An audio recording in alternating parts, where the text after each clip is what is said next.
buddy. Hello. How's it going? Oh, you look super bright because I turned those backlights on. How's everybody doing? Welcome to Cinephilia, your weekly show about talking with movies. We spent like a whole year working on the end tag.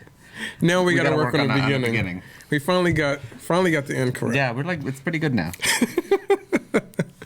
So welcome. Yeah, it's been a slow week for news and trailers, but we got some. Then we have an actual cool topic to talk about. We're going over new upcoming directors that you should watch out for because they're awesome. Yeah. So, yeah. It's polka dot art. It's like, they're like little tiny diamond things. They made me think of when I first came in and saw you wearing that shirt, I thought of Asteroid. Yeah, a little bit. They're like little geometric shapes. Yeah. H. Cooper says, "Oh, Will, why pigtails? You're torturing me." Honestly, because I usually resort to pigtails when I'm having a bad hair day and I don't want to just be floofed out. So pigtails for now. And I did get a haircut. I desperately needed one. And I finally had time. So what do we... Oh, we didn't start talking about. So, well, let's just jump right into the news. I didn't give Ryan a warning for that one. So, it's a weird week for news. It was not a lot. Not a lot. I have a few things. You go with one. I got a few things, too. It's your favorite. Disney is planning a CG remake of Bambi. Oh, yeah. You excited? Did you see my post about it? Have any of you guys seen my post on social media about it? Okay, so Bambi for me, aside from Sleeping Beauty, is probably has the coolest design of a Disney animated film, and I just don't see it happening for them. If they go the route of Jungle Book and Lion King, where they're doing this hyper realistic animal movie where their mouths barely move, it's just not gonna. It's not gonna work. Like I love the design of Bambi, of the original animated Bambi. It was done by Chinese American artist Tyrus Wong, and I feel like it stands out from a lot of Disney movies because of that. It has its own feel, its own like lushness. It's a forest that I would love to like visit if I could. If they could recreate how Bambi actually looks in CG, then I'd be up for that, I think, like maybe. a weird pseudo-realistic thing. But they're not going to... Oh, we got a raid. Hey, Kirk and Corey. Thanks, welcome. Thank you. Where is it? Oh, thanks for sharing. There it is. Thank you. Yeah, that's not what they're doing with these remakes. They're just doing, like, super realistic stuff, and it's not going to have any passion to it, just like the rest of the Disney live action stuff. Yeah. Quote, live action. And, thank you, Kirk and Corey. We love you guys, too. Thank you so much for joining us. Hello, everybody. Hello, new people. Yeah, so I'm over it. Like, I don't know. I'm over it. And Bambi's kind of plot light in terms of, like, and is that a full length or is it shorter, too, like Dumbo? No, it's a full length. It's longer than Dumbo. But it's like, they're going to... So the other thing is that there are no humans in Bambi, and if they go the Dumbo route and try to flesh it out with humans, then it's gonna suck. Awful. Because there are no humans physically present in Bambi, but humans do serve a purpose in Bambi, and the fact that you don't actually see them helps that purpose even greater. So if Bambi becomes like a anti-hunting movie where they actually show humans coming in and hunting, then we're gonna meet the hunter. That's gonna suck. Because it's gonna be terrible. I'm not looking forward to Bambi. Ooh, Bambi. Thank you for noticing my hair, Manly Mutt, and Reed H. Cooper. I appreciate it. So. In other news, Picard dropped today. Star Trek Picard. I mean, not today. This week. And that happened. Yeah. So I didn't realize that the pilot was being directed by a black woman director. Yeah. And it's kind of cool. This is the first time that a black woman director has kind of like set the tone for a Star Trek show. And I think also one of the executive producers is a woman too. Not a black woman, but a woman, which is kind of cool. So they try to like... put more women in leadership roles on Star Trek, which is cool. Right. I like that it is a little slower than Discovery. Yeah, it was nice. It kind of has a pace that I like more, but it brings up a lot of just this one episode brings up a lot of things in the Star Trek universe that I'm wondering how they're going to let play out in the series. Yeah. So, Hardliner, I meant to ask you this before. Did you see the video of him on The View? Yes, I did. That's so good. And so Whoopi Goldberg as Guinan's going to be back for season 2, which is very exciting. Yeah, she was the one character that I was really, really hoping they would be in the show. So I'm glad that she will. She was so happy. She was. She was almost in tears. She was so excited to be asked to be back. Yeah, it'll be good to see her again. And you like the show in general? In general, I like the show. Yeah. I want to see where it goes. I'm very excited for Borg stuff to come back because Borgs are some of my favorite villains. We'll see how that goes and also how that is going with Romulans, like how Borg and Romulans intersect. Mm-hmm. And there's some other things I like about the show that I don't want to get into because they're spoilers. But some things that they've already addressed in the first episode, I'm like, oh, that's pretty cool. Maybe when the season's over, we can do a season recap of the whole show so we can talk about it, because I do want to talk about it. First episode did not have one of the characters I was really waiting desperately to see in it that I know is in this show. So I'm hoping she shows up in the next episode. Cool. What else you got? Any more news? Reed H. Cooper asks, do you think they'll do an episode dedicated to Odo? Would be interesting, but I'm not. It depends on how that would fit. Because I don't know how Odo. They also don't have Dominion as an involvement here. Right. No. And I don't know how Odo would be related to Captain Picard or 7 or 9 or any of the other characters that are in the show. So, you have any other news? Yeah, I have a few things. Okay, you go. So apparently the Obi-Wan Kenobi series got pushed back. So there's whole rumors that like the scripts weren't great, and that it was in trouble. But apparently Ewan McGregor cleared up things and basically said, no, they just pushed the shooting a few months back. He said like it's not as dramatic as people were thinking, because people always freak out when there's like, especially when the reshoots for the new Star Wars movies. Whenever there was a reshoot, like people were freaking out and thinking it was the movie, but like that's just what happens and. Yeah. Reshoots happen, and I guess they just pushed it back a few months. And apparently, from the looks of it, it doesn't seem like it's gonna affect the release date anyway. Okay. So I think it was supposed to start at the end of this year sometime shooting, and now it's starting in January of the fall next year. I think it's funny that people get so freaked out when things get pushed out or there are reshoots scheduled, where I tend to think if that stuff is happening that they're trying to improve the movie and make it better. So I actually like when those things happen. That's not always the case. Sometimes it is reshoots because they have a crappy product and they're trying to save it and they just beyond saving. Yeah. But for the most part, I actually like it when I hear that they're pushing things back, taking their time, reshooting, making things better. It gives me more hope. So according to Ian McGregor, everything's fine. It was just dramatics from people. So I hope so, because I really want to see the show. So director Werner Herzog has been quoted as saying, piracy has been the most successful form of distribution worldwide.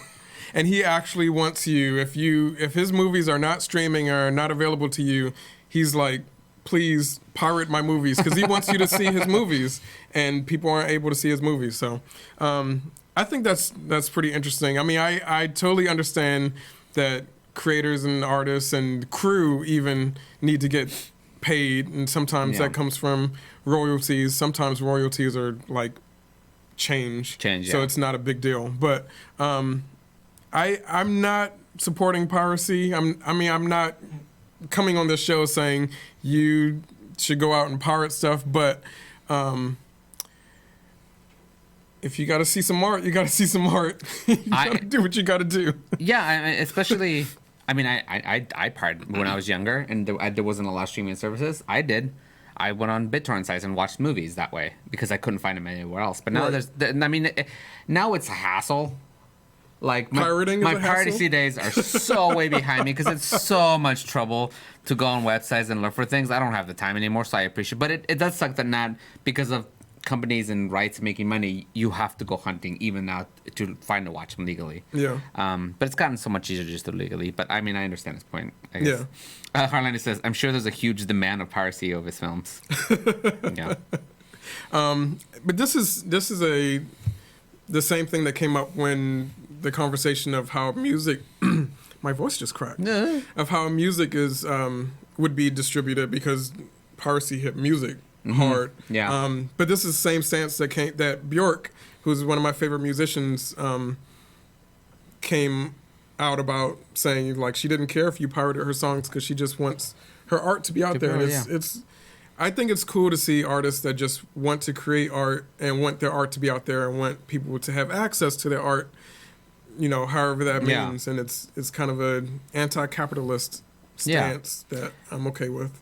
Hey, Valen. Valen says, "Hey, Perception family, can't stay as I'm at a hockey game, but I wanted to say hi. Hello. Enjoy your hockey game. Bye. But yeah." Loud Daniel says, "I'm retired." A lot of former pirates, and because now it's hard, and it's just it's obnoxious. Now I prefer privateers. Another thing in the news. So apparently the Uncharted movie that's been in the works forever just got pushed back a few months again. But it's still on the calendar. But the thing that sucks, its new date took the place of the proposed He-Man movie that was going to get made by Sony. And now it's not at all in the calendar. So He-Man... No, He-Man's not. Uncharted got moved back into its place and He-Man got thrown out. So now it looks like that might not be happening. I actually don't know how I feel about this because the last time we got a He-Man movie, it was awful. Yeah. That's a movie that could stand a remake if it was done right. If it was done right. That movie suffered from like... a lot of stuff. Well, it suffered from its budget being taken away. Yeah. So, like, do you know... So, like, do you know about, like, how it lost all those budget and all that things to do with it? Like, shooting, like, against black tarp to make that thing work? I liked it as a kid. I thought it was cool. I like parts of it as a kid. Skeletor in it is awesome. Yeah, Skeletor is cool. But the movie as a whole just doesn't like terrible. The story is awful. I hated that it was like, we don't have budget, so we're going to New York or wherever it was. Exactly. That's one of my pet peeves, as you guys know. Just don't take your characters to New York. Vintage Cooper says, Masters of the Universe is a classic. You shut your mouth. So Carlin says, I would rather see He-Man over Uncharted. I would too. I want to see Uncharted. I want to see Uncharted too, but also the thing about this Uncharted movie is that even though it's being pushed back and has been in production for who knows how long, forever, they have been announcing some of the cast for it. Yeah. And the casting for it sounds awful. Yeah. So I'm just like... Yeah, I'm not terribly excited about the casting. I feel like a He-Man movie would have been better. Better, yeah. Like, I like Tom Holland, but like as Nathan Drake, that seems... But I guess young Nathan Drake might be fine. They're skewing it so young because not only is he Nathan Drake, but then his friend Sully is being played by Mark Wahlberg. It's like, no, he should be older. They both should be older actors in those roles. They should have just made this movie 10 years ago with Nathan Fillion, and it would have been perfect. But they didn't. You don't think they can make it now with Nathan Fillion? He's kind of old now. That's fine. What about Nathan Fillion as Sully? I mean, if that'd be better than Mark Wahlberg. Yeah, Mark Wahlberg. I guess they could still do Nathan Fillion, just play him, skew him a little older now than Nathan Drake was. I would still be fine. They want to skew everything young because they want it to be a franchise and they want people to grow into their roles. Denny Montuth says, "I want an Edgar Wright He-Man movie." That'd be cool. I would just take any He-Man movie. And then a Thundercats movie after that. What about She-Ra? Oh, She-Ra movie would be cool too. She-Ra movie could be cool. Yeah, this makes me feel like, I mean, I know He-Man was going to be live action, but this reminds me of how angry I was when, I guess I'm not quite as angry about this, but I was really angry when there was a planned Popeye animated movie that got pushed off. I mean, they had done tests for it and it looked amazing. Yeah, animation and it got pushed off of the schedule to make the Emoji movie. How great was that? Like, that's some bullshit. Do you guys ever see? If you guys look up, I forget what it's called now. What you can look up, but look up Popeye movie or Popeye test. Yeah, if you go on YouTube and look up the Popeye Popeye animated movie. Yeah. Test footage. It was like CG, but with like a lot of really cool style. It's a whole scene of Popeye and Olive Oyl being chased on a ship by these pirates, and just the it was like the first time that I had really seen CG animation have that stretch and squash that traditional animation really has. And we're getting more of that now with like the new Lupin the Third movie that's coming out that looks amazing. Kind of has that too. But I can't believe that that test footage looks so amazing for Popeye, and they just were like, no, we're going to do a movie based on emojis instead, starring Patrick Stewart as was he shit? He was the poop, right? Poop. Yeah. I never even saw the emoji movie, but I was just like, that it looks awful. Anything else? The only other news that I have is it's going to take a while. So if you have something, I'm good. Okay, so Sundance was this weekend. Yeah. And there's a lot of news coming out of Sundance. I'm going through, I wish that I could be there. I'm actually making plans to go next year because my mom wants to go to Sundance. And she sent me a message at the beginning of this month and was like, let's go to Sundance. And I was like, well, it's this month, so we can't this year, but we're going to go next year. So I'm planning that for us. Oh, that sounds cool. But a critic that I follow on Twitter is there, Valerie Complex. Follow her if you do not, because she's an awesome critic. But she has a rundown of movies that she likes that are at Sundance right now, including Cuties, directed by Maimona Dukori, Bad Hair, directed by Justin Simeon, Zola, directed by Janiska Bravo, Miss Juneteenth, directed by Channing Godfrey Peoples. And this is, it's important. I wanted to just like read off some of these names because I don't know if you guys remember a few weeks ago, we talked about in the news that Sundance this year has a high quota of Black-led films, like 80% or something like that of the movies there are Black-led. So this is a big deal. So yeah, there's a lot of Off the Record, directed by Kirby Dick and Amy Zierig, which is actually about Black women rape survivors. It's a documentary. So there's a lot of important stuff happening at Sundance that I hope we, actually get these movies out to audiences. Yeah. Another resource that I have here is Slash Film actually has a list of the movies at Sundance that have already sold and are going to be released to audiences. Yes. That list includes The Father, which is directed by Florian Zeller and was just bought by Sony Pictures Classics, starring Anthony Hopkins. Ooh. Mucho Mucho Amor, which is a documentary about Walter Mercado, directed by Christina Costantini and Karim Tabish, and has been bought by Netflix, so that'll be available for streaming. Yeah. The Night House, directed by David Buckner, and bought by Searchlight Pictures. Herself, which was bought by Amazon, directed by Phillida Lloyd. It's funny that we're going to be talking about directors that I'm excited about, and I don't know any of these people, so I hope that these are all new people I can get excited about. Ironbark was bought by Lionsgate, directed by Dominic Cook. And two more on the list. Uncle Frank, directed by Alan Ball, bought by Amazon Studios. And Palm Springs, actually, another one. Palm Springs, directed by Max Barbacow, bought by Neon/Hulo. And one more, His House, directed by Remy Weeks and bought by Netflix. So a bunch of those, it sounds like, are going to be direct to streaming, which would be cool. A lot of Amazon and Netflix purchases, but also a couple that might be hitting the theaters. So can you airdrop that link to me? Yes. And post it in the chat. Cool. So we can look. Yeah, because this link has a I'll just airdrop. This link has a, where are you? I'm here. Here you are.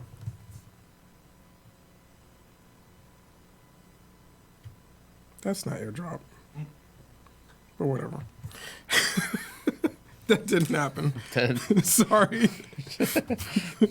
Did you send it? It went into your message. It didn't airdrop. Okay, I'll cover it into your iMessage.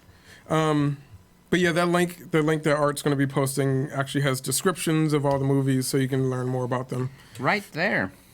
Right there. So there's a lot happening at Sundance, which is cool. And that's it for the news, I believe. Oh, I subscribed. You subscribed. Thanks for the subscription, Art Vega. Thanks, Art Vega. That's awesome. You're the best. Oh, look, the wrong... Thanks, Art Vega. Actually, they don't look too bad on here. I kind of like this. I'm going to make one like this. What is it?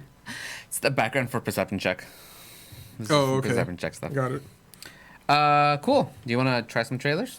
Yeah, let's do some trailers. Let me turn this this is up. not a big week for trailers either. No, it's a strange... You got a few strange trailers. The first trailer we get... Oh, wait.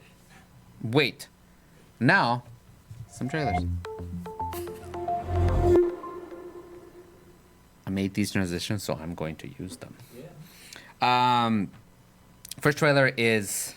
Oh, I already forgot what order I put them in. Oh, the first trailer is for Short Circuit on Disney+.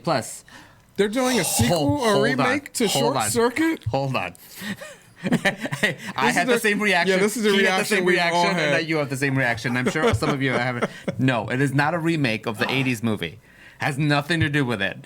It's a collection of short films, tunes, and I think also animated and also live action, perhaps. Oh, really? Yeah, and I really thought it was. I know. I thought it was also Short Circuit. Use that name. I know they couldn't. I was really looking forward to getting a Short Circuit that wasn't whitewashed. And it would have been good because it would have been like not theatrical, so there would have been a pressure to make it all crazy. It would have just been a Disney Plus movie. It would have been cute and little. No, it's nothing like that. We're getting this instead, whatever this trailer is.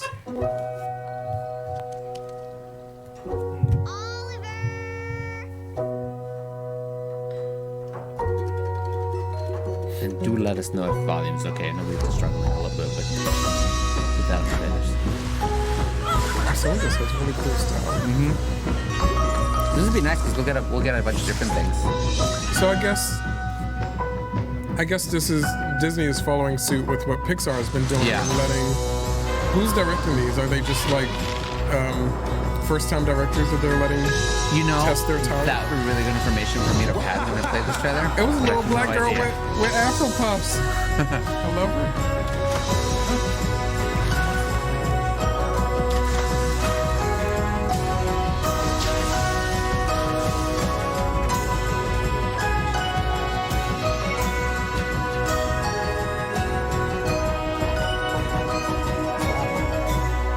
Disney Animation Studios Short Circuit experimental films. So yeah, I'm for that. Like if they're letting new directors test their talent and figure out how directing works and we get some new things from new people, then why not? I'm up for it. Yeah, I think it's pretty cute. I'm down with that. Next trailer I have is... How does that pronounce? I think this is The Loft. So I think we watched the trailer for The Loft before. This is the second trailer. Lodge? The Lodge. Thank you, not The Loft. The Lodge. And apparently Alicia Silverstone is in this movie, and I had no idea. So we're gonna watch the next trailer. I had no idea she was in it either. It's like a horror film, right? Yes.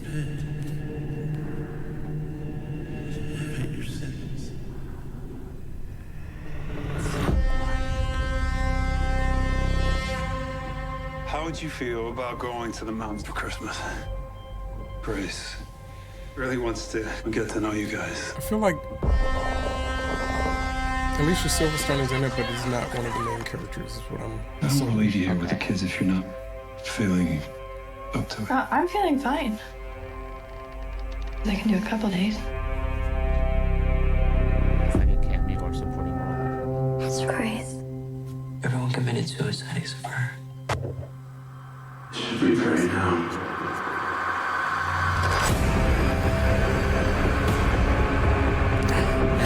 I heard something. What is this? The trailer we watched for this before wasn't this in-depth. It was like one of those TV trailers that just kind of showed a quick, succession of images. We still haven't seen Alicia Silverstone, right? No, that's what I'm saying. Because I've seen this trailer. I just saw this trailer in the theater. Oh, okay. And I don't remember her being in it. She might be in it. That's scary. There she is. Oh. Yeah, I wouldn't recognize her. It's such a quick shot. Good thing she's looking again. You need to sacrifice something for the Lord. So it was funny when the last movie that I saw in the theater was, I don't remember what it was.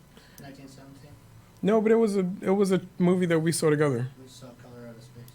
Oh, that's what it was. So we went to see Color Out of Space in the theater, and for the trailers, there were 3 movies back to back, 3 horror movie trailers back to back that starred kids from It. Oh. And it was this, and then it was Gretel and Hansel, which the girl from I'm forgetting all the kids' names, but the girl from It is in that, and then The Turning, which is out in theaters now and stars the kid that's in It and Stranger Things. And it's just funny that those kids are like, they're like horror legends now. Yeah. They're deep into horror, which is fine. Obviously, I love it. So yeah, the Lodge looks like it'll be cool. That'd be interesting. Yeah. And Alicia Silverstone hasn't done anything in a while, right? I feel like the last thing that I saw her in was another movie where she was like a supporting character that it took me a moment to realize it was her. So maybe that's her thing now. Maybe she's tired of being in the spotlight. Maybe. She's been living off her Batgirl royalties. Batgirl? No, she's been living off her Clueless royalties. Oh yeah. She ain't making no money as Batgirl. Trust. No one is renting that. Anyone who wants to watch that movie has purchased it years ago. Okay, last trailer is for I don't remember the name of it, but it's I think it's Jon Stewart from The Daily Show, his directorial debut. Ooh, speaking of new directors. So Irresistible, I think it's called. It's with Steve Carell. Okay. So I'm gonna watch it. Democrats are getting their asses kicked. We need some way to road test a more rural-friendly message. If you can't live your principles in the bad times, I guess they aren't principles, they're just hobbies. Nice. John Wayne and a tractor have a baby, and all you can say is nice. Really nice. Oh my God, it's so nice. Colonel Jack Hastings is our key back into the great now swing state of Wisconsin. He just doesn't know it yet. Can I be completely honest with you? No bull. Be nice. My daughter's here. That was your daughter with her arm up the cow? Guys like me don't know how to talk to guys like you. Do you have a bottle opener? It's just a twist. Oh, twist off? Yeah, I know. Maybe he does need a bottle. Maybe use your vest. But I would like to offer my services. Can we quiet the cows, please? To help you run for mayor of Deerlocking. And if you could get some of them to face front. Oh my God. I am telling you guys, Jack could be the real deal. This little campaign of ours has caught the attention of the National Republican Party. Why are you here? Because crushing the last piece of hope in your eyes really gets me off. It's good to see you. Yeah. You look fat. I'm gonna make a big deal of this. It's on here, boys. Game on. Tons of press, lots of money. This seems a bit crazy. Don't put all the black ones in the center. He's running as a moderate. Natasha Lyonne? He's the 18. All you have is fear. $20 says I do better with fear than you do with shame. The Democrat Party can't win. They're getting desperate. This is really just another perfect example of the DC elite trying to dictate how we should live. That's we. You're DC elite. Oh, no, actually, I'm from here. I'm from Deerlocking. That's a lie. That's a lie. No, that's what are you even doing? I'm from here. Always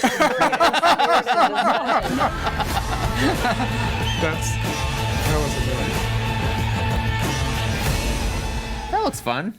Be interesting I'll to see see that. some politics in movies. See how that goes. Edward H. Cooper says, "I like cows." I like turtles. And he's a good writer, and he's pretty funny. So Hardliner said that face lick sold it for me. Yeah, I like Jon Stewart. So. yeah, it'll be good. I'm gonna watch it now that I have AMC. Was it? A-list? That's right.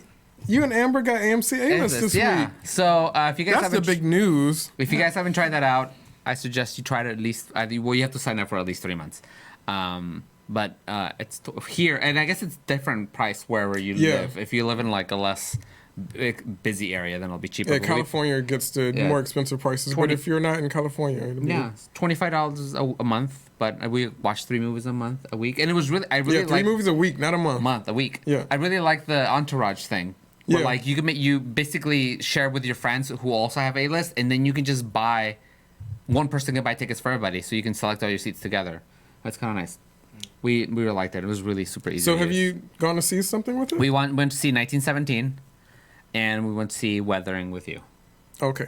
So we've seen 2 movies, and because I said that I was going to watch more movies in 2020. Good job. So I'm off to a good start. We decided that we're just gonna go on. We usually have Friday, Saturdays off. So we're gonna try to at least go to 1 movie a week. Yeah. AMC A-list makes it so easy to just bloop, get the ticket. I'm bored.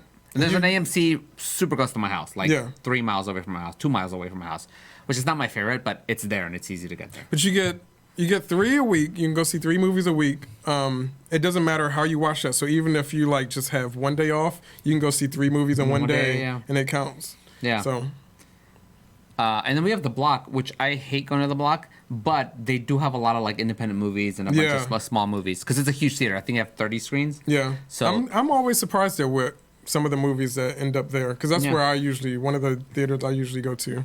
And sometimes I can catch the independent. Sometimes I am impatient, and so I hear that it's playing at the ArcLight in LA. So I'm I'm going to LA to see it and spend however much money those tickets are, which are expensive, and then a couple weeks later it ends up at the Block. I was I should have waited, but I'm impatient. But it is nice that I have a theater close to me that does get indie stuff every now and then. Miley says, my girlfriend had to cancel her AMC A-list because in the Detroit Ann Arbor Metro, there's only 2 AMC theaters.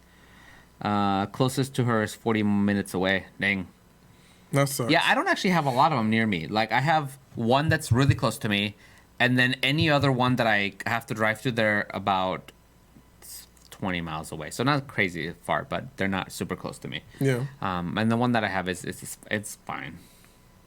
But I mean, if you are someone who goes to movies a lot, then it's probably, especially if you're somewhere else. If I'm down in Orange County, then I can find an AMC easy, and if I'm in LA, I can find an AMC. More easily than if I was because the closest theater to me is actually a Regal, but if I'm in LA, then there's no Regals around, so it's so I feel AMC is for the most part for me the most reliable to get to. Yeah, and we used to go to the movies on Tuesdays because that's when a lot of movie theaters have cheap movies. Yeah, but it's been harder now because of work and because we do shows here that for me to go to a Tuesday evening show has not been hard. And so we kind of stopped going to movies because it gets expensive to go on the weekends is when we're available. But now it's whatever. And it also includes, this whole episode is about selling AMC A-list now. But it also includes IMAX and Dolby One, which the IMAX has, the Block has both IMAX and Dolby One. But you don't have to pay extra for it. It's just included in your 3 free movies. Yeah, we saw IMAX. We saw 1917 IMAX. Oh, I'm sure that was It's baby IMAX. It's not full-size IMAX, but it's still pretty big. And it's the laser IMAX. So it's really sharp and it's really nice. So try it out. Cool. We should get sponsored by AMC. We should get sponsored by a lot of people. A lot of AMC, will you sponsor us, please? You know what? We just want free stuff. Yeah. I mean, money's good too. Money is good. Money is good. Money and free stuff. If you guys know anybody at AMC, let us know. We'd like to get sponsored. Also, Sundance. Sometimes just to run down to Sundance. We would love to go to Sundance. South by Southwest. If Cannes wants to send us movie tickets, I will fly to Cannes Film Festival as well. So anyway, let's jump into our. Does my spoiler button work? It does not. I'm not going to spoil any movies today. Oh no, it's right here. There it is. But ignore that because we're not spoiling any movies. No spoilers. We're talking about behind the scenes. I just got distracted. So I feel like I was really feeling like the last couple of episodes where we were talking about award shows and then talking about art versus the artist. that I was just like, You're so upset. I got so upset on both of those shows, and I was just like, I need to talk about something that is not about, the Hollywood elite ruining everything, and actually talk about the things that I am loving in movies right now. So I figured it was a good time to talk about new upcoming directors that I'm really excited about watching their careers grow. So I actually have, I gave myself some limits when I was putting down this list of directors to go by. So no one who has directed more than 5 movies. If they've directed 6 movies or more, then, they're solid. They, have kind of gotten into their groove and gotten their style, and people are noticing them. So this is only a list of directors who have directed 5 or less movies, and most of them on the list have directed really 3 or less or 2 or less. So, and even with those limitations, how many directors did you find? I have, and I had to cut myself off because I could have kept going, but I have a list in front of me of 30 directors. Wow. So we'll get through as much as we can. I feel like we can get through all of them because I don't have to focus on all of them. Yeah, and I have none, so so we have time to get through all of them. But these are people I'm sure most of you have either heard of them as a director and or heard of at least the movies that they've made. Okay. So they're not super obscure. So I'm here with some of them are genre, some of them are horror directors. So if you're not a horror fan, you might not have heard of them. But I feel like for the most part, this is a really solid list. I'm here with the chat to be educated. Okay. So to start off, I'm going to go through the list backwards. So starting with the director who has done the most movies, 5 movies, and then down to the directors who have only done 1 movie so far. So we're really excited to see what they do next. Hi, Mitchie. Mitchie's here. Hi, Mitchie. It's her birthday today. Welcome. Happy birthday, birthday, Mitchie. Mitchie. Thanks for spending your birthday with us. Yeah, she was eating a lot of food. She was going around places eating food. As you should on your Yeah, birthday. You should spend your whole birthday week doing that. Huh? She got a little bit of snow, too. Oh, she got snow as well? Oh, I like snow. I miss snow.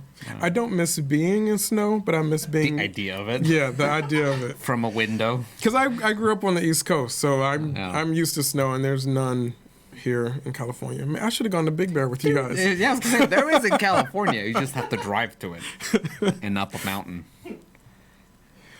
So, first person on the list who has directed 5 movies is Dee Reese. I don't expect you guys have heard this name before, but she's a black woman director who probably is most known for directing Mudbound, which is streaming on Netflix, so you can watch that on Netflix. Mudbound? Mudbound. She, I first heard about her when Moonlight came out, because Moonlight, was a big deal for me, and I saw someone make a comment in a comment thread right after Moonlight came out that they did not like Moonlight and that they thought the movie Pariah was a better movie than Moonlight. So I was like, okay, well, I got to see what this movie Pariah is about. So I looked up Pariah. Pariah was also streaming on Netflix. I'm not sure if it still is, but Pariah is a movie that Dee Reese also directed and is about a black lesbian coming to terms with her sexuality. Dee Reese is a queer director as well. So I'm sorry. Go ahead. Are you're looking it up to see if it's still on? Yeah. Well, first of all, I had to look how to spell pariah. Yeah. And then and I promptly forgot. Pariah.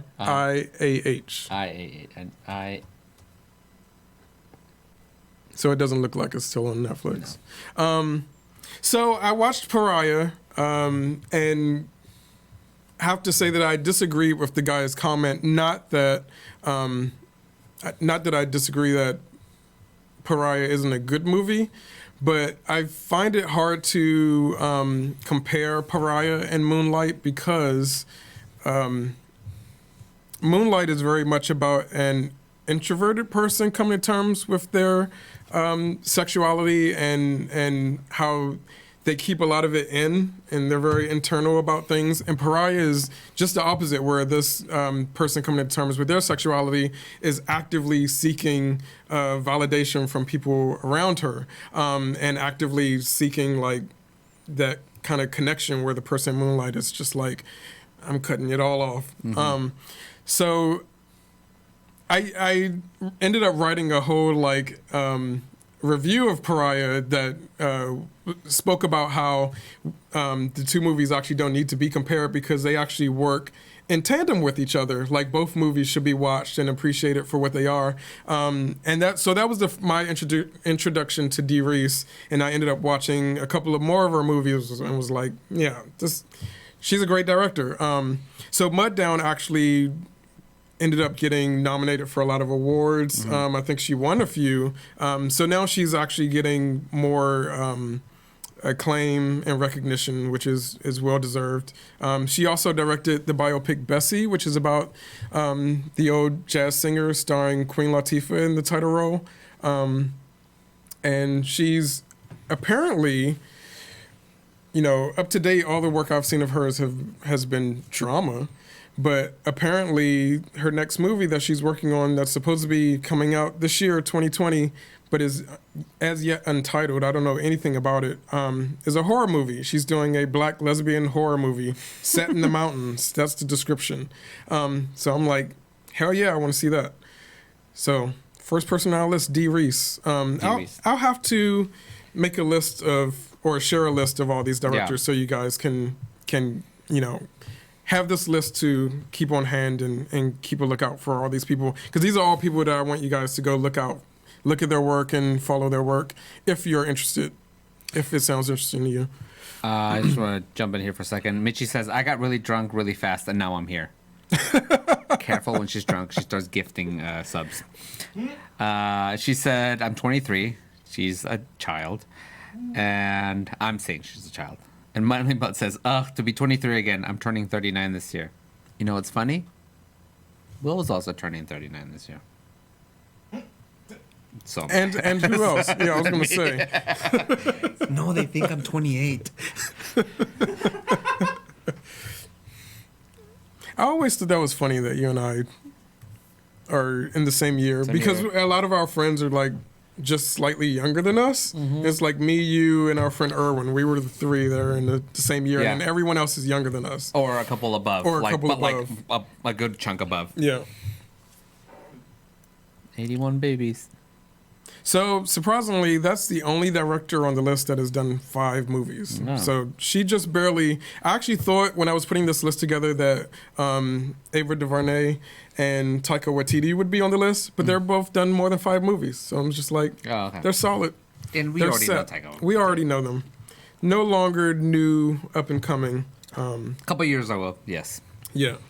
So, the next on the list, the only one person on this list has also directed 4 movies. And that's Selena Sciamma, who just directed the movie Portrait of a Lady on Fire. That's going to be in theaters Valentine's Day, February 14th. That's supposed to be hitting theaters. Reed H. Cooper says, Dave is older, right? Yes, Dave is older. And Hardliner was looking for Justin in that Uncharted short film. Because Danny thought maybe Justin was it. Justin from Solon's Legacy. Yeah. Because he's a stunt man. If you guys didn't know. He does stunt work. Did he do a Uncharted short film?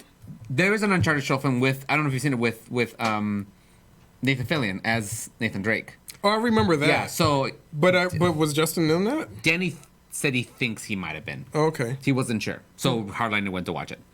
He didn't find him. Well, I mean, a good stunt person, you wouldn't see their face. Yeah, maybe you wouldn't see them now. British Cooper says, I want to see Portrait like a lot.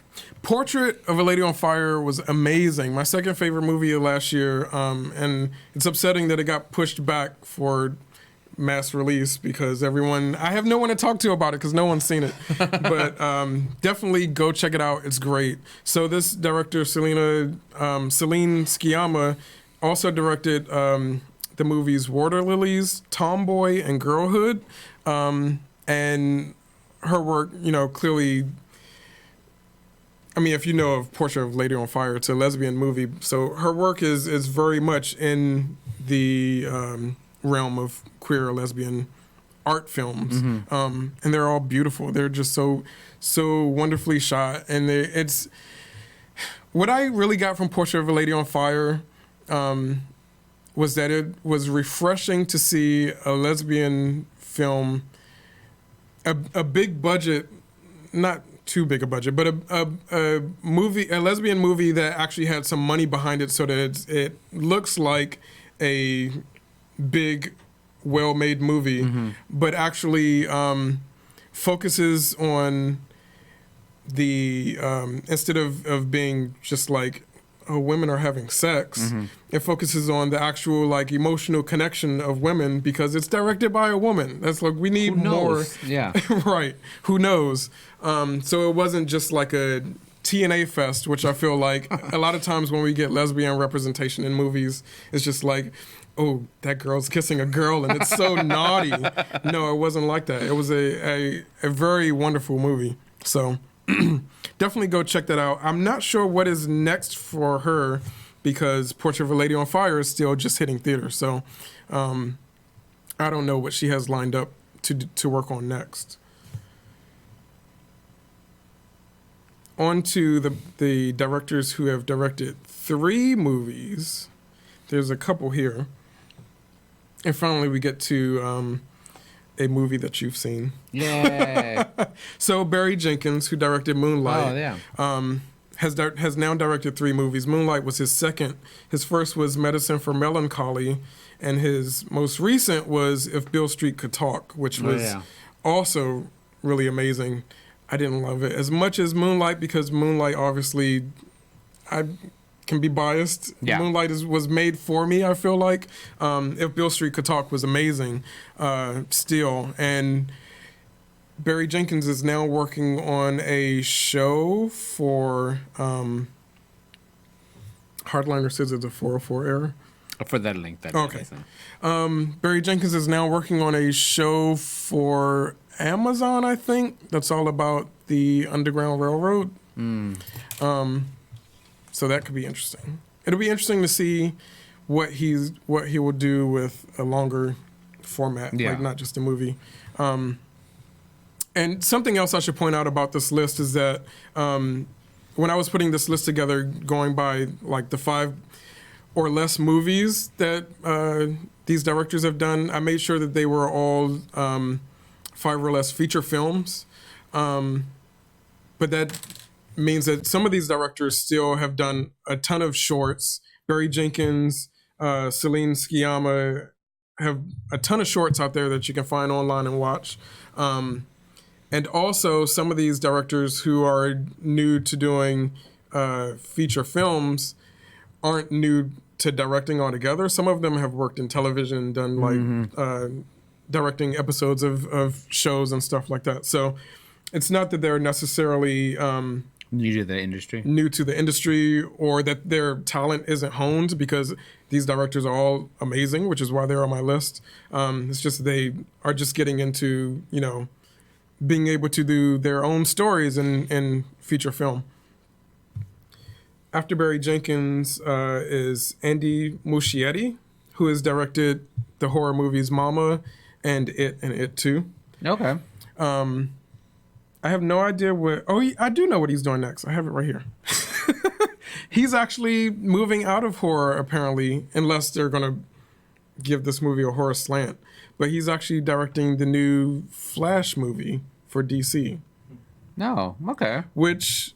That seems like a strange it's a jump. Yeah, it is a strange jump. And I wonder if they are going to give it kind of a horror bend... just because if it's like I don't know if it's an origin story or not, but if it's a story about the Flash coming to terms with these new superpowers, that might be kind of like frightening to him. That's kind of what they tried to do with that one Fantastic Four movie. And the horror elements in it were kind of cool. It was just the other stuff around it kind of made that movie suck.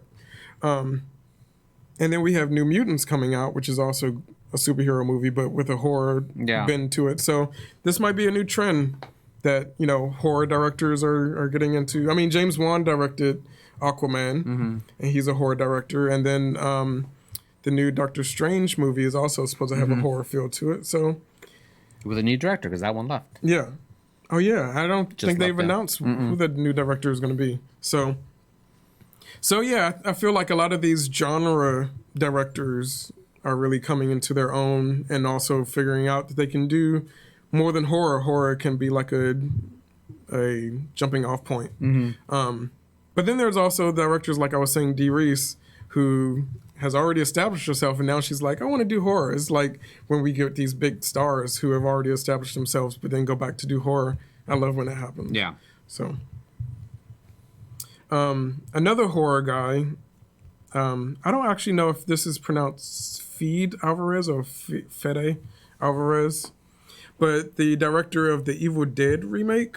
It's probably Fede. Fede, yeah. That's what I was thinking. The director of the Evil Dead remake also directed Don't Breathe, which was a really cool horror movie, more of a thriller movie.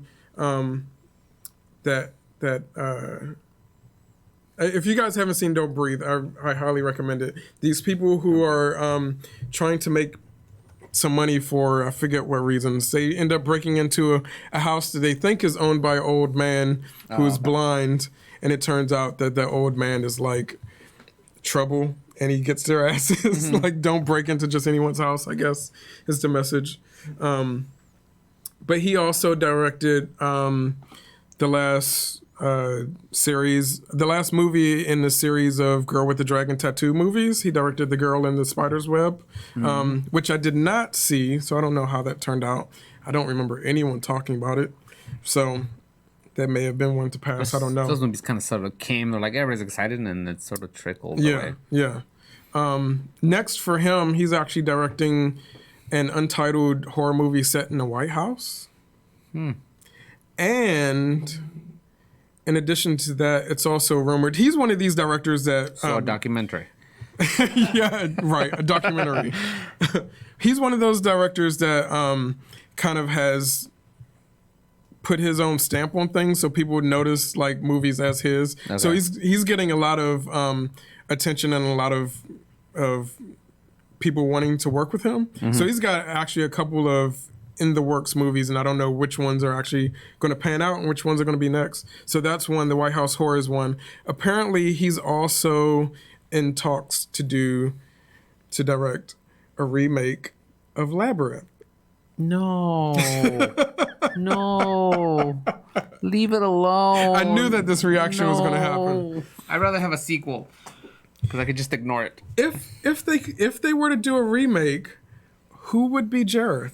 Like, how do you even... Would it be Tilda Swinton? Like, that's Probably. The only person who could kind of, like, come to the level of David Bowie.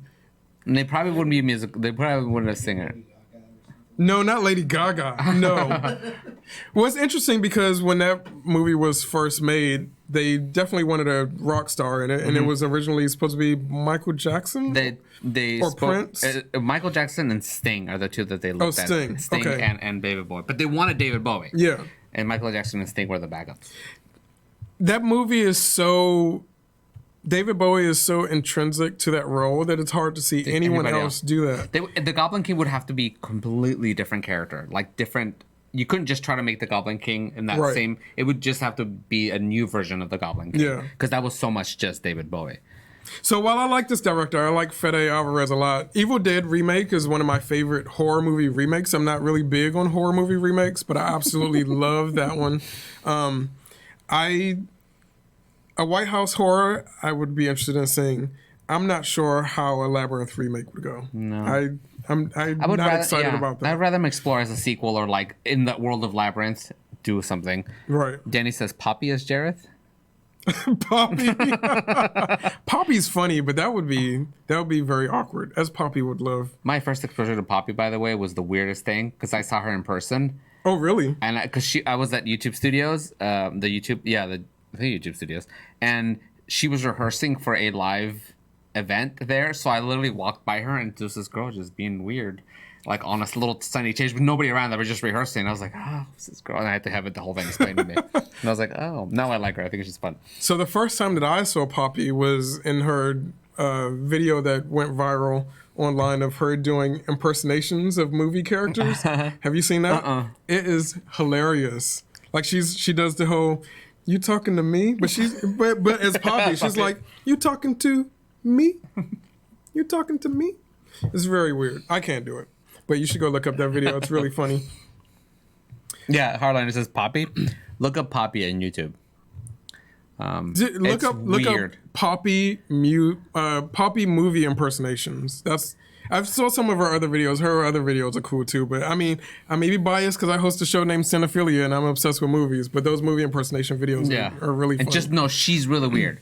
She's really weird. And but that's her shtick. She's supposed to be weird. Yeah. The next person on this list is Ryan Coogler, who directed Black Panther. Yeah. So he's also in the 3-movie club. He's directed his first feature film was Fruitvale Station. Then he directed Creed, the first Creed movie, which was also amazing. Then he directed Black Panther, which still, for my money, is the best Marvel movie. And Black Panther 2 is his next one. I really like it when the directors are allowed to just, have to give their own story. I hope that I want to see more from Ryan Coogler that isn't Black Panther. Like I'm looking forward to Black Panther 2 because I just want to see what new stuff happens with the Black Panther characters and in Wakanda. But I'm really anxious to see him, do something original again. Yeah, that'd be nice. Because he brought life back into the Rocky series. Like I was not expecting Creed to be as good as it was, but he did it in a way that he made it his own. It wasn't just a remake of Rocky movies. It was like this new character that we had to be introduced to, and it was just really a touching movie. Yeah. I don't know how. I mean, I guess because Black Panther, the first movie, was kind of a origin story where we're meeting Black Panther and all the characters in Wakanda, and I guess Black Panther 2, he won't have to do all of that, so he'll probably just get right into it, and it'll be a lot of fun and a lot of amazing stuff in it. But I really want to see something original from him again, so I wonder what that will be. I'm not sure what the next thing after Black Panther 2 will be. I kind of want Marvel to create a character like Brown Eagle or something, because I don't have a superhero that I can go. That's but there are characters in the Marvel universe. No, but not currently in the movies. Not in the movies. No, they need to Star Wars it up a little bit. Keep introducing. Yeah, they're pushing their diversity, but it's true. There's no like major Latino characters that they've created. Is there one of the Eternals is Latino? Yeah. Right. I think. I'm not sure. I want to say yes, but I'm not certain. I was thinking like even on the shows, like the closest you would get is Rosario Dawson, who was awesome, but she's they don't have anyone. No. The next director is another horror movie director, David Bruckner, who directed. I guess the first movie of his also was The Signal, which was kind of a zombie movie, but where The Signal. Yeah, this everything was happening because of this weird television signal that was happening. Okay. And that was pretty good. He also directed Southbound, which I have not seen, but went to see. That's been in my queue for a long time, so I need to watch that. But then his movie The Ritual came out either last year or the year before, and that's one that was on my list of underrated horror movies because that was just incredible. And the next movie from him is The Night House. I think The Ritual is still streaming on Netflix if you guys haven't seen it, so definitely check that out. Let me look.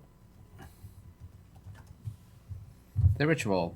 Yeah, this one? Yes. The Netflix original, I guess? Yep. Well, it was, how Netflix like buys stuff and puts it up and then puts it as a Netflix original. a lot of Netflix originals are actually not originally for Netflix. They're just but it's how Netflix puts, what they're distributing out as opposed to what they're licensed to have. And then the last person in the 3 movie club is Trey Edward Schultz, who probably is best known for the movie It Comes at Night, which was a horror movie from A24. But his first movie, Krisha, is one that we talked about a little bit around Thanksgiving, because it's a Thanksgiving movie that it's a drama, but the way it plays out is very intense and almost feels like a horror movie. And then he did It Comes at Night. And then most recently last year, he did Waves, starring Sterling K. Brown, which got a lot of attention and was also very good. So one thing I really like about his movies is that they're all intense, and they're all they all know how to manipulate the audience. He has a good way of making you feel trapped in his movies. I don't know how I've never watched one of his movies at home. I've watched all of his movies. No, that's not true. I watched Krisha at home by myself, though. I wasn't with anyone. But I've never watched his movies in a situation where I could easily just turn it off. Like, you get kind of like enveloped into his movies and you feel like you can't escape them, but at the same time you don't really want to because they're just that well made. It Comes at Night was a rough watch, but it is worth watching just to see how this director creates his work, because I think he's definitely one who has a specific voice that is different from any other director out there right now, and it's a really brash and blatant voice. But it's one that I'm interested to see what he does next. None of his movies are alike either. Like I said, one's a drama, one's a horror movie. Waves is kind of a drama, but also split into kind of 2 parts. I'm not going to spoil it or give it away, but once you watch it, you'll be like, oh, that's an interesting way to tell that story. So definitely Trey Edward Schultz is someone to watch as well. Chris Patton's just sent us 2 bits. He said, instead if I cheer, I'd be number 1. So here's my 2 cents. Shave and a haircut, 2 bits. So now we are at the biggest section of this list, which is the directors who have directed 2 movies. Oh, no, 2 movies. We were just in 3. So this is the section that I'm most excited about. To start off, these are the first 4 in this list are the 4 that I talked about before, who had directed horror movies that I was very excited about seeing where they go with their second movie. And now their second movie has come out, and I'm still excited to see what all 4 of them do next. Although different levels of excitement now, because their second movie have all hit me very differently. So Jordan Peele, who did Us this last year, but did Get Out as his first movie. Obviously, I feel like of everyone on this list, he's probably the most well-known by this point, because Get Out was a hit. I mean, it got nominated for an Oscar. It's for like a 2-movie director to be already at a height that he is now. It's great. So yeah, I feel like you guys all know Jordan Peele. It feels like a funny name to say, like upcoming directors, but he is. He's been in the industry for a while as an actor, a writer, a comedian. But Get Out was his first film. Us was only his second film, and they're both like Us, not quite as much as Get Out because of some story elements, but for the most part, they're both movies that he knocked out of the park. Yeah, they're pretty polished movies. Yeah. And he also is one of the new upcoming directors that people know, and so people are like pulling at him to work on projects. So he's got a ton of stuff that he's working on now next. So he's got his second season of Twilight Zone coming out soon. And then he's got Lovecraft Country, which is another show all about, we've talked about on the show before, H.P. Lovecraft, but from the point of view of the Black South.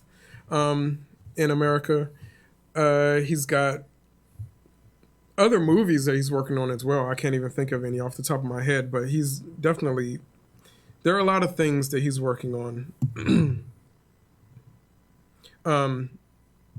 And he's actually producing, he's not directing, but he's producing the new Candyman remake / sequel / no one knows which it actually is, because there's some weird announcements with the casting and stuff. But I'm going to talk more about Candyman later, because the director of that movie is actually lower on the list. So yeah, Jordan Peele, you guys already know. Hey, thanks, Chris. Thanks for the subscription. And in that group of 4 directors also is Robert Eggers. Mitchie gifted to him. Oh, sweet. Hey, thanks, Mitchie. Thanks for the drunk subscription gift, Mitchie. Every Ditch Cooper says Candyman, played by Paul Rubens. Damn it, don't whitewash Candyman. That would, although, I mean, that would be that would be kind of funny to see. So also in that group of 4 directors that, you know, I've been really excited about is Robert Eggers, who you guys know. I mean, I'm wearing a Black Phillip shirt. Directed The Witch, and I'm absolutely obsessed with The Witch, obviously. But he just came out with The Lighthouse last year. Oh, that's right. Which also is one of the few movies that I'm glad got nominated for an Oscar, nominated for Best Cinematography. And Robert Eggers has a very specific style of filmmaking that I think sets him out from a lot of people, in that his movies, so far, both movies that he's directed have been set in America, in historical America, long ago. And he's done extensive research into the folklore surrounding those topics to make those movies, and it just sets those movies into a very grounded place. It makes them feel very real, even though they both deal with folklore and supernatural elements.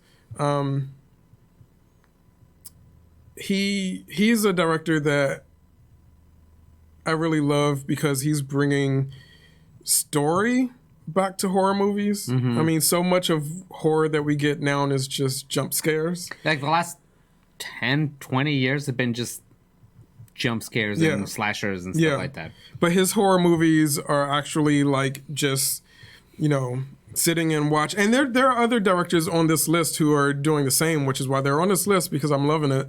But his horror movies are just about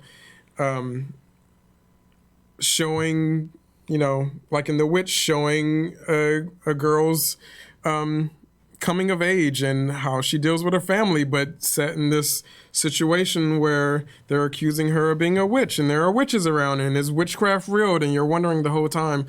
The same with The Lighthouse. You're watching these lighthouse keepers go mad, and you're wondering, like, is the stuff that they're experiencing actually real, or is it all happening in their head? And there's also like the elements of American literature inspiring this movie, like Edgar Allan Poe and H.P. Lovecraft and their works. So it's an interesting combination of the way he makes his movies that no one else is really doing it the same way. And he also has a thing with having animals in his movies that are awesome, like Black Phillip in The Witch, and then in The Lighthouse there's actually a seagull who has one eye and is named One Eye. You don't know that until you watch the actual interview that he gives, and he actually names the seagull. But his movies are just simultaneously fun, but also like really creepy and really worrisome.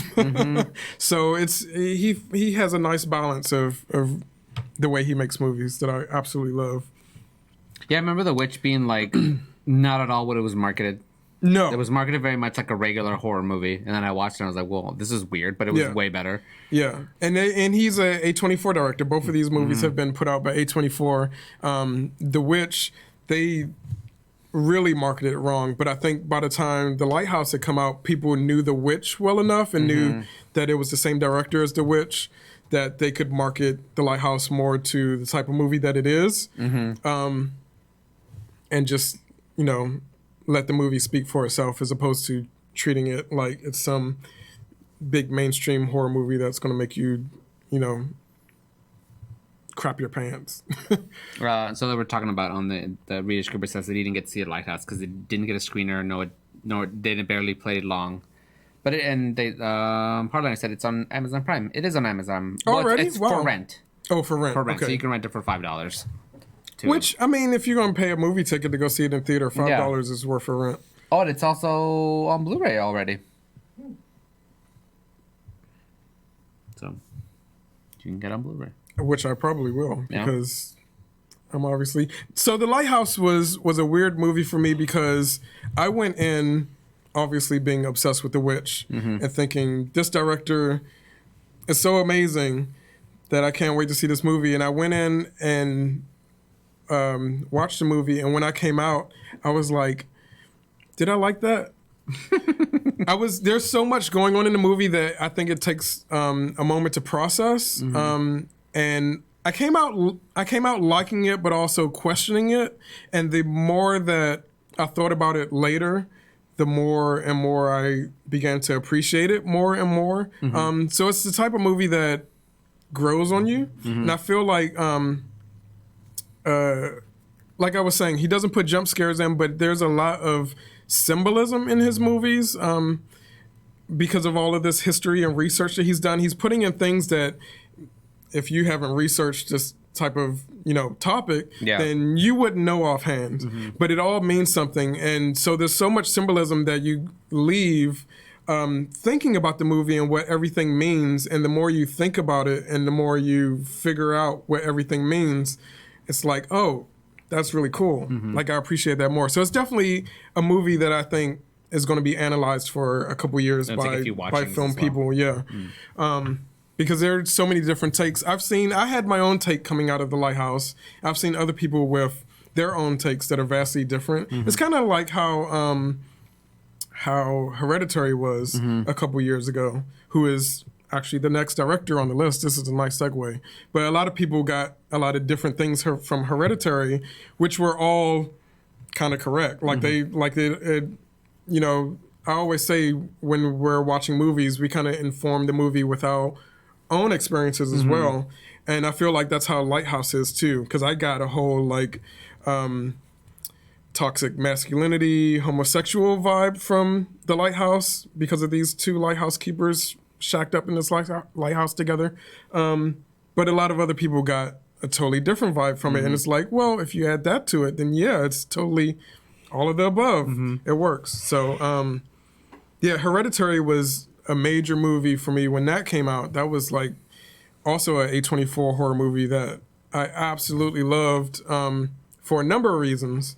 And then last year, Ari Aster, the director of Hereditary, came out with Midsommar, which I did not like as much as Hereditary. Of these four horror directors that I'm going through at the moment, he's probably the one whose second movie I did not like as much. I still appreciate it. I still understand what he was trying to do with it, but I don't think it was successful on all parts. But I'm still interested in seeing what he does next because I think that he is a competent filmmaker. He's got ideas that he's willing to put in the movies that other people aren't doing. Like, he pushes extreme things in his movies. Hereditary was very extreme. And I'm also wondering if, I hate saying this about him because I am looking forward to his next movie, but I'm wondering if he's the type of director who throws things at a wall and makes it stick, and Hereditary just really stuck really well, and Midsommar didn't. So I think seeing a third movie from him will kind of help explain that for me. If it doesn't stick again, then maybe he's not as competent as we hoped. But at the same time, while I didn't enjoy Midsommar a lot of people did.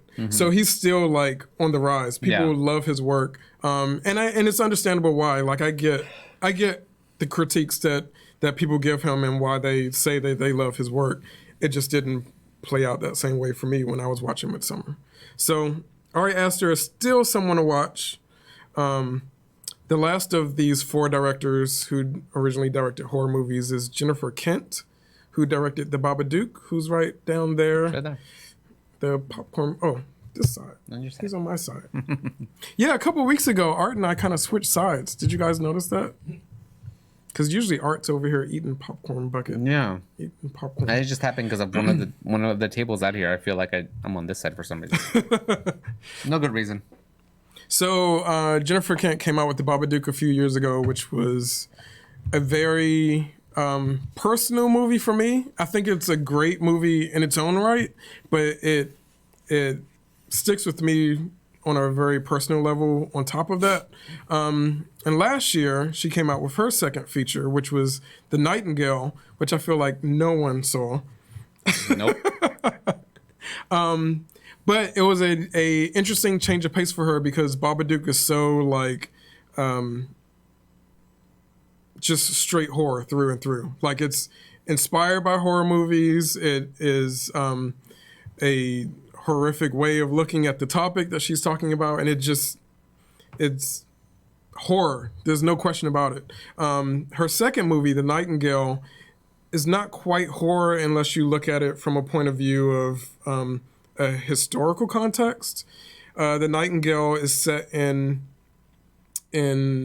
old world Australia, and that kind of deals with the struggles that this one girl who is there, because Australia was built as a place to send prisoners. Mm-hmm. So this one girl was sent there as a prisoner, and it deals with the struggle of her trying to become free, and also just trying to survive in this world. Like she's trying to make a life for herself. She's trying to have a family, but she's the servant of this other guy. Mm-hmm. And so she's trying to like break away from him. At the same time, yes, Gooch Camper put it right. The horrors of colonialism. That's how you would look at The Nightingale as a horror. At the same time that she's going through all of this, the movie also has a story about how all of this impacted the Aboriginal people of Australia, the people who were actually there before we started sending people over. And so it's a very important movie. I feel like this is the first time I've seen. I mean, I've watched some Australian cinema, but not a whole lot. But this is the first time I've personally seen Aboriginal Australia addressed in a movie. Yeah. And so it feels like a very important movie, and it's a very tense movie. It's not straightforward horror, but there are things in it that will make you cringe and may even make some people turn it off or leave. Like when Dave and I saw it in the theater, we actually got to see it with Jennifer Kent there doing a Q&A, which was pretty awesome. But while we were watching it in the theater, several people got up and walked out because there were things in it that just is rough to take. Yeah. It's really rough. So in a sense, she is good at directing true horror. Those people ended up, I think most of them ended up coming back to finish the movie after that scene was over. Oh, so they weren't done with the movie. They just didn't want to see it. They weren't done with the movie. No, the movie is important enough that the rough stuff that you have to sit through to get the movie is important. If you don't sit through it, you'll still get the movie because you understand what's happening. Like once you see what's happening and you're like, I gotta take a moment. That's understandable. Yeah. But the movie itself is important. It's well made. She's a great director, which is why she's on this list. And yeah, I have no idea what she's going to do next because these two movies are so kind of polar opposite, even though they both have that tension and that kind of horror. They're very different movies, so I don't know what's going to be next for her, but I'm up for whatever she wants to do. I'm up for watching. Yeah. So I just got yelled at for fidgeting with the cord. Yeah, I noticed that. I fidget. I can't help it. What does it sound like when you fidget? I don't know. Clunk, clunk, clunk. Probably just because these aren't on. I wish you put these on little suspension things. Reed H. Cooper says, I'm going to need this list for sure, Will. Yes. Yes. You would definitely get a copy of this list. I'll be posting it. We still have a lot of people to get through, so this might end up being a 2-episode show. Yeah, let's leave it there and kind of like we're gonna pick this up next week. There's still a bunch of people in my 2-movie for the top. Yeah, there's a bunch of people in my list of movies who have made 2 movies, and then there's a few who have made 1 movie. And if you've made 1 movie and are on this list, then it's kind of incredible. Yeah, Reed Cooper said it. Yeah, there's a lot of info. So, and then maybe next episode I'll have a few more graphics and stuff prepared up so we can see it. Okay, yeah, I'll share this list with you so you can prepare that. That'd be great. So, yeah, we're gonna leave it at that Mitchie list. just says, "Woo!" Yeah. Wow. So lots of information.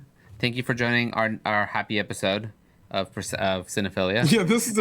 I've been talking about horror and colonial horror, but this is the happy episode. Do you have any recommendations for this week?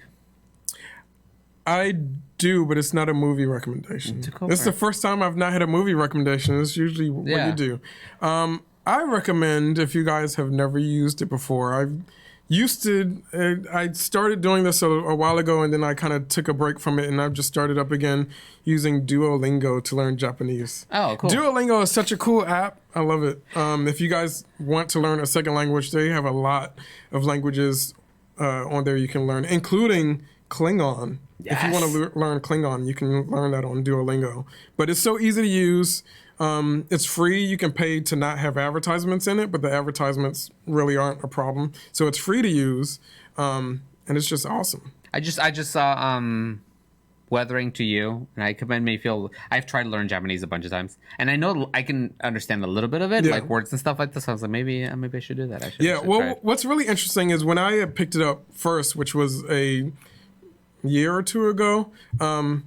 I started learning the characters really well. So I actually started to be able to see characters, places, and be able to read a little bit, not a lot.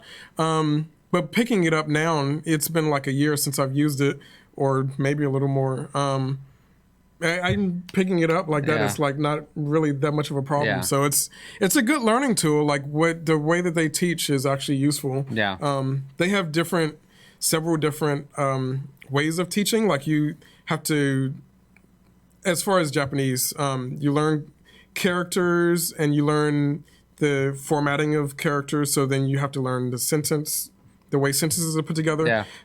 So you're learning to read it, but at the same time, you're hearing it being spoken to you. So you're learning to hear it. Yeah. And then there are, it gets to the point where you have to start typing it out yourself. Yeah. And so you're learning to be able to say it as well. So I'm going to try that. It's really cool. Mitchie says, for my birthday, can we admit that Avatar is the best movie? For your birthday, Mitchie. For your birthday. You can admit that Avatar is your favorite movie. For your birthday, I will admit that I was entertained by the movie. It's a very beautiful movie. And I'm kind of looking forward to the next ones. I will admit that it was a beautiful movie and that I was entertained by it. Yeah. And it pushed technology forward, so we appreciate James Cameron's work. It did. Technology in it. The technology in it was groundbreaking. So there's things to very much appreciate about the movie. My recommendation, I just saw 1917, so I want to recommend that. I think while it's still in the movie theater, I don't think it's got that much time. Probably up to the Oscars, it's probably going to be a little bit in movie theaters. Oh, yeah, it'll definitely be there. But go watch it. I think it's one of those movies that I think definitely is... Like some movies you can watch in Blu-ray and be like, yeah, just watch it. It's not a big deal. But I think 1917 is one of those visual movies that you should definitely try to watch it in a movie theater. If you can't watch it on IMAX, but definitely go watch it. I really had a great time of watching 1917. I was way better than I thought it was going to be. I also saw 1917 this week, and it was... I was torn between going to see that and Uncut Gems, because a lot of people have been talking about Uncut Gems, even though I'm not a huge Adam Sandler fan. But I ended up going to see 1917 for that very reason that you're saying. Like it's a movie that feels like you need to see it on a big screen if you're going to watch it. Just the way it's put together the cinematography of it is grand. I mean, it's a war movie, so it's going to be on this epic scale, right? But something that I wasn't expecting to get out of it that I absolutely loved is that it was the movie as a whole is better than the sum of its parts. In that the movie as a whole is a look not just at what you would think a war movie would be, but at these other little pockets of how war affects life. But it's all so subtly put into this one kind of adventure story because you're following two guys as they are sent off on a mission to give word to another troop of soldiers. And one thing that's really cool is the whole movie is made to look like it's one long take, which long takes are my thing. So I was like, I'm going to be, for the cinematography from the get-go. But then the way that the story intertwines and takes these characters through different aspects of war as opposed to just the battlefield. I mean, we get the battlefield, but we also get like how is a civilian woman and her baby surviving during this war, or how does grief look when you find out that someone that you loved was killed in the war? Like those things are also part of it, and it isn't just like in passing. These are like specific moments that it rests on, so that you can get like what that feels like. And so I was not expecting all of that, and it was really cool to see it. And sometimes like this one take long shot stuff, sometimes it feels like a gimmick. Sometimes it feels like it's really cool, and that's kind of it. Sometimes it feels like, oh yeah, it helped the story. But this one, it was, I would say, pretty essential to the story because it put you in with them, and you felt like you were experiencing this as they were. Because the two guys they're young guys. They're not like who have been in the war for a long time. They're just young guys who are participating in World War I, fighting in World War I, and you're kind of going with them, and it made me feel more inside the movie. And you get that from the very beginning because the film opens with them walking through the trenches, and the fact that it's literally the camera, which is your point of view, following them through the trenches nonstop, like without any cuts. It just feels like you're walking in the trenches with them. It's very interesting. I feel like, I wonder what this movie would have been like if it was made maybe 10 or 15 years ago, because it would have been completely different. I feel like this movie is made the way it is because of, hear me out, because this might be like a random turn to the left. I feel like that this movie was made the way it is because of how popular video games have gotten. Because it felt like a first-person shooter. Yeah, and I think it definitely, the visual style was maybe informed by our more easily accepting that visual style. Yes. That now we're aware of it. As even if you're not a video game player, you're kind of aware of that visual style. So I think it definitely, maybe 15 years ago wouldn't have worked as better. No, yeah. But so definitely if you can, try watching 1917 in the movie theater before it goes away. Because I absolutely, both Emma and I were very stressed watching this movie. It was very stressful. And then after you watch the movie, go on YouTube and look up the behind the scenes work on it, because some of the stuff they had to do is, because there was a few shots where I was like, I don't know how they did that shot, and I was trying really hard. I got distracted in the middle of the movie. It's like, how did this thing like go down the hill and then across the water? And there's a lot of stuff where people are walking with a camera on a gimbal and then hooking it to a crane going, and then the crane takes it. There are some shots in it you can clearly see how it was done. Yeah, but then there are some shots that's like, okay, and I was also trying to figure out, because it is made to look like one long take, but it's not really one long take. So I was like trying to find the places where it would cut and it would be a new scene. And there were a couple of places that I'm pretty sure that you can see. But then there are some that was just like, this shot is still going. This is not one long take. And you'll go where did they cut it? You go 20 minutes and still haven't seen a cut, but there are a few cuts in it. Yeah. Some of them more obvious than others, but some of them are there are some instances where the camera just passes behind a large rock and you're like, okay, that's where they took their break there. But then there are some things where it's just like, I don't know where. I don't know. Like, did it cut on the back of this one person? while this other person was like, I don't know. And the behind the scenes, I'm going to tell you one of the cool behind the scenes things. There's one, Children of Men was like that. Yeah, Children of Men was like that too. That was a really good movie too. Where second half of the movie, there's a part where the camera goes through a window and it kind of comes down. Yeah. Apparently, the window slides open. So as soon as the camera goes through it, the whole set goes, and then it lets the camera go down. And I was like, that was so cool. Because that was one of the shots I was like, I don't know how they did that. And then I watched behind the scenes of watching the wall literally go. And it's usually simple things like that that you just don't think of because you're not, But they had to plan this movie. Apparently, so the movie worked more like a play, where they spent 4 months rehearsing. If it's long takes, then it has to act like a play because you don't just get to cut after you flip your line. They didn't build the trenches and those sets till after they had literally went out to a field and then walked the dialogue to see how much distance they needed to cover. They have to. So they did that on an open field. And once they had a good timing, then they built the sets to be the length, to be the proper length, because this movie had to be planned out extensively. Then the actors were talking about how it kind of worked more like a play because once you started, you just went, and no matter what happened. There's one scene where he's running and there's somebody else who runs into him. Yep, I noticed that. And he falls, and I thought, well, that's cool. No, it wasn't. No. It actually happened.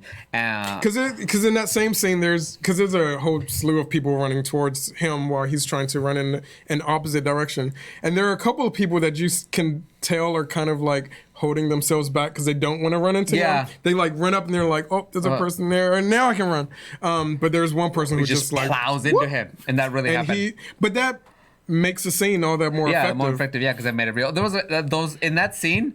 So the camera went on a crane, and then the two cameramen are holding it, and then they put it on a crane and they go away. It was really cool because apparently those cameramen were also in costume. So as soon as they hung up the thing, they joined in the running because they couldn't get out of the way. Right. Because they put it onto a truck. It got put onto a truck. So there was no way for them to not be in the shot. So once they became part of the running crew, which is really cool. You got to do what you got to do. That's the magic of movie making. So watch it. It's a great movie. Outside of the cool technical things, it's also a really good movie. We're going to do, at some point, an episode all about long takes because that's one of my favorite things in cinema ever. Yeah. We're going to do a whole episode about long takes. All right. We will be back next Monday. And we're good for a few Mondays for a while, right? No unscheduled. I thought Will was going to be gone in the next few weeks for some reason, but he's not. We'll be back next Monday with more upcoming directors that you guys should know about. And make sure you guys come back next Tuesday as well at 7:30 p.m. for Solon's Legacy. And then Wednesday night, Perception Check. It's going to be fun. And then February 17, 13? Yes, Monday, February 17th. Monday, February 17th, quarter one makes its comeback. We've locked in the date. They're going to be right after us? Right after us. Cool. I have to explain to you how that's going to work. No, you already have. It's fine. Okay, you did. And so, it's going to be fun. So it's going to be like the olden days where it was Cinephilia and then quarter one, except we're not in the same room. So we will see you then. Yeah. Yeah? Okay. That just means we won't be able to go over. No. We'll have to be concise in our film talk. So thank you so much for watching, and we'll Cinephilia later. Hold on, I did that wrong. Start back up. I have to look for the button first. There you go. There, 3. Thank you so much for watching, and we'll Cinephilia later.